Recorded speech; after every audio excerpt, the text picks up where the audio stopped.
Khotbah di atas bukit. Berbahagialah orang yang lapar dan haus akan kebenaran, karena mereka akan dipuaskan. Matius 5 ayat 6. Kebenaran adalah kesucian serupa dengan Allah, dan Allah adalah kasih. 1 Yohanes 4 ayat 6. Itu adalah persesuaian dengan hukum Allah. Karena segala perintahmu benar, Mazmur 119 ayat 172. Dan kasih adalah kegenapan hukum Taurat, Roma 13 ayat 10. Kebenaran adalah kasih, dan kasih adalah terang dan kehidupan Allah. Kebenaran Allah diwujudkan dalam Kristus. Kita menerima kebenaran oleh menerimanya. Kebenaran diperoleh bukan oleh pergumulan yang menyakitkan atau kerja keras yang melelahkan, bukan oleh pemberian atau pengorbanan, tetapi kebenaran secara cuma-cuma diberikan kepada setiap orang yang lapar dan dahaga untuk menerimanya. Ayo, hai semua orang yang haus, marilah dan minumlah air. Dan hai orang yang tidak mempunyai uang, marilah, terimalah gandum tanpa uang pembeli, dan makanlah tanpa bayaran. Dan kebenaran yang mereka terima daripadaku, inilah namanya yang diberikan orang kepadanya, Tuhan keadilan kita. Yesaya 55 ayat 1, Yesaya 54 ayat 17, Yeremia 23 ayat 6. Tidak ada kuasa manusia yang dapat memuaskan orang yang jiwanya lapar dan dahaga. Tetapi Yesus mengatakan, lihat, aku berdiri di muka pintu dan mengetok. Jikalau ada orang yang mendengar suaraku dan membuka pintu, aku akan masuk mendapatkannya, dan aku makan bersama-sama dengan dia, dan ia bersama-sama dengan aku. Akulah roti hidup.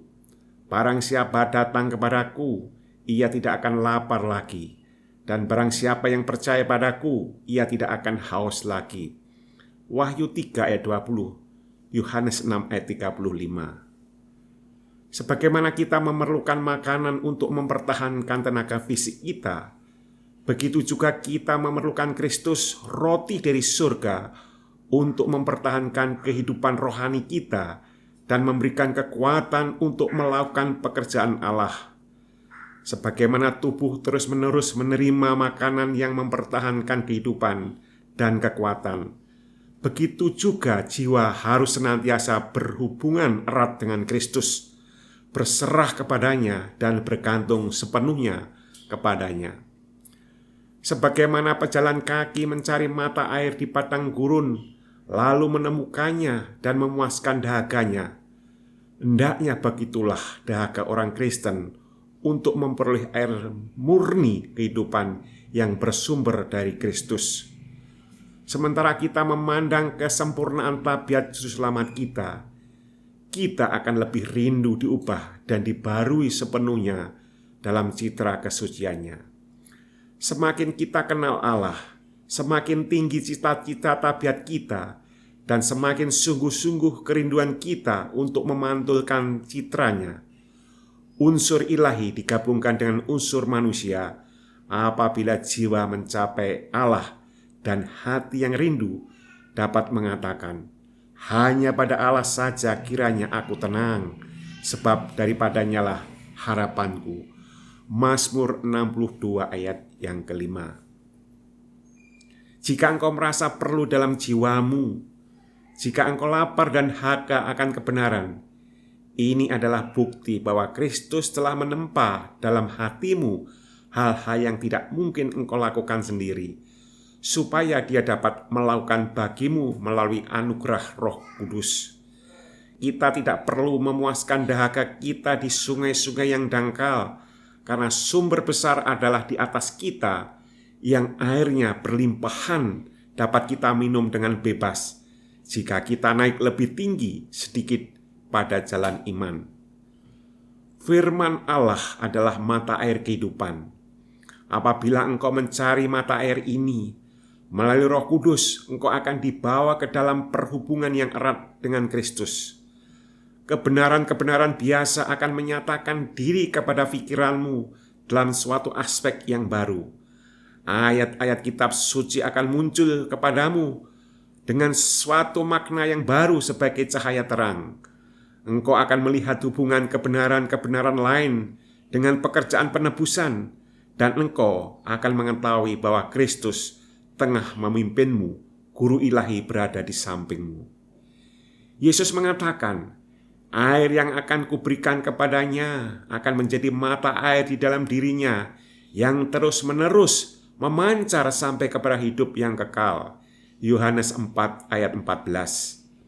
Apabila Roh Kudus membuka kepadamu kebenaran, engkau akan menghargai pengalaman yang paling mulia itu dan akan rindu untuk berbicara kepada orang-orang lain tentang hal-hal yang menghiburkan yang telah dinyatakan kepadamu.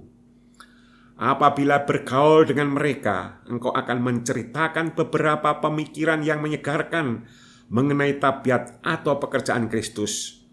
Engkau akan memperoleh suatu pernyataan yang segar tentang kasih yang akan diberikan kepada orang-orang yang mengasihinya dan kepada orang-orang yang tidak mengasihinya. Berilah dan kamu akan diberi. Lukas 6 ayat 38. Karena firman Allah adalah mata air di kebun, sumber air hidup yang mengalir dari gunung Libanon. Kidung Agung 4 ayat 15. Hati yang telah pernah merasakan kasih Kristus terus-menerus meneriakkan rencana yang lebih dalam, dan apabila engkau memberitahukan, engkau akan menerima dalam ukuran yang lebih banyak dan lebih melimpah. Setiap upaya menyatakan Allah kepada jiwa menambah kemampuan untuk mengenal dan mengasihi. Seruan hati yang terus-menerus adalah lebih banyak tentang engkau, dan senantiasa jawaban roh itu adalah lebih banyak lagi.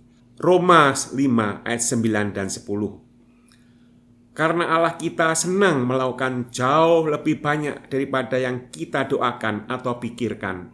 Efesus 3 ayat 20. Kepada Yesus yang mengosongkan dirinya untuk keselamatan umat manusia yang sesat, Roh Kudus diberikan tanpa ukuran.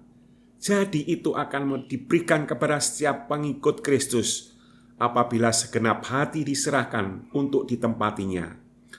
Tuhan kita sendiri telah memberikan perintah, hendaklah kamu penuh dengan roh, Efesus 5 ayat 18. Dan perintah ini adalah juga suatu janji dari kegenapannya.